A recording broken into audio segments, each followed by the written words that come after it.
Welcome to Prep Solutions PHR Situational Judgment. Stay with me to the end. I have a gift for you. Here's the scenario. A 450-person regional bank holding company, headquarters in Charlotte, a third-floor wellness room has served as the Lactation-Space for 6 years.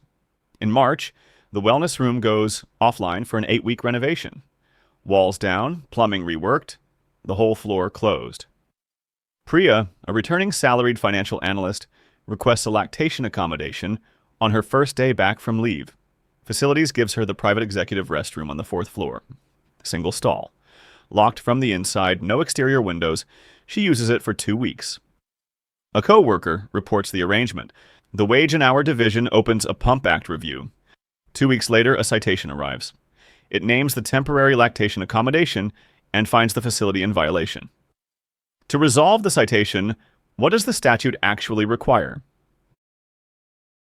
Your 4 options. Option A, a designated space shielded from view, free from intrusion, and explicitly not a bathroom.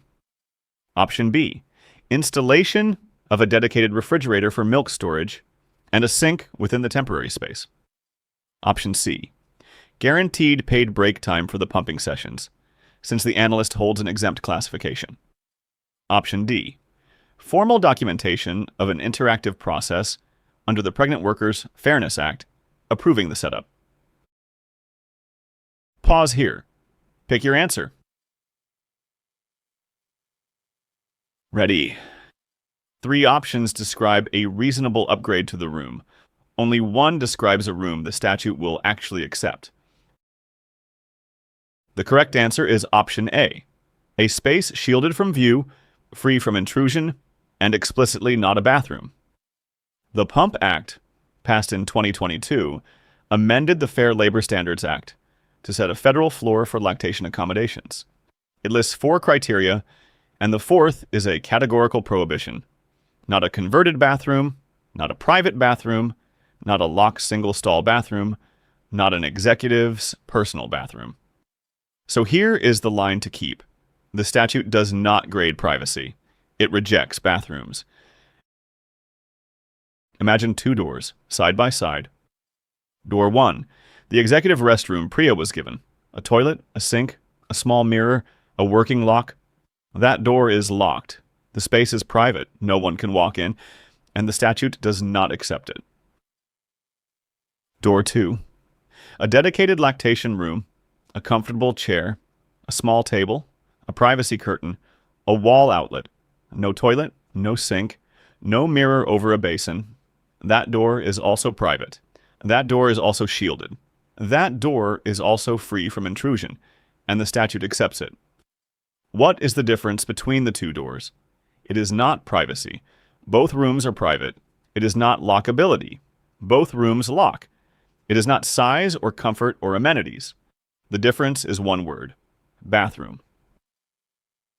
The PUMP Act sets 4 criteria for a compliant lactation space: shielded from view, free from intrusion, functional for milk expression, and explicitly not a bathroom. The first 3 describe what the space must have. The 4th describes what the space must not be. The 4th is a categorical exclusion. Locking a bathroom does not unlock the statute. Privacy upgrades do not cure the exclusion. There is a second layer.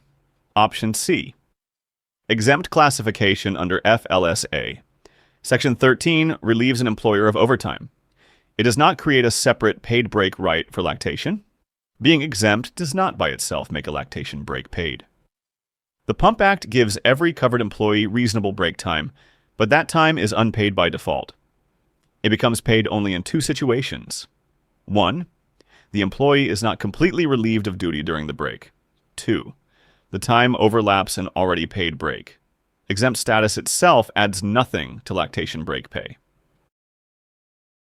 4 moves. The way the DOL audits all 4: provide the space, a designated lactation room, not a converted bathroom, not a locked stall. Bathrooms are excluded by statute, not by quality. This is the criterion Priya's employer missed. Shield it from view. Walls, a partition, or a privacy curtain. Anything that keeps coworkers and the public from observing the employee. Shielded and locked, not one or the other. Lock it down. Free from intrusion. A working lock or a clearly displayed in-use indicator. She should not have to wonder whether someone walks in. Honor the time. Reasonable break time for each session for 1 year after the birth. Unpaid by default. Paid only when she is not relieved of duty. Exempt status adds no pay here. 4 criteria. Miss anyone. Miss the statute. Now why the other 3 fail? Option B. Install a refrigerator and a sink. Useful additions recommended by best practice guidance, but not what the statute mandates. The PUMP Act requires 4 things and bans 1 thing. A fridge and a sink are on neither list. B upgrades an amenity, not the exclusion. Option C. Paid break time because she is exempt. Exempt classification governs overtime, not lactation breaks. The PUMP Act gives reasonable break time, unpaid by default. Paid only when she is not relieved of duty, or the time overlaps an already paid break. C confuses exempt classification with paid break entitlement. Option D. Document PWFA, Interactive Process Approval.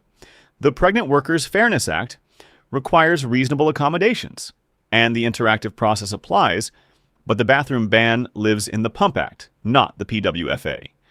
PWFA cannot validate what the PUMP Act prohibits. The pattern. When a statute names a categorical exclusion, upgrading the excluded thing never cures it. Build the right room. Studying for the PHR. Here is the Prep Solution PHR Complete Pass System. 1,700 plus practice questions across all 7 functional areas. 3 full-length mock exams, 600 plus flashcards, the PHR Situational Judgment Masterclass, an adaptive study calendar, and searchable study notes. And your gift for staying. Use coupon code PHR10 at checkout, 10% off. PrepSolution.com/exam/PHR. Practice every day. Pass with confidence.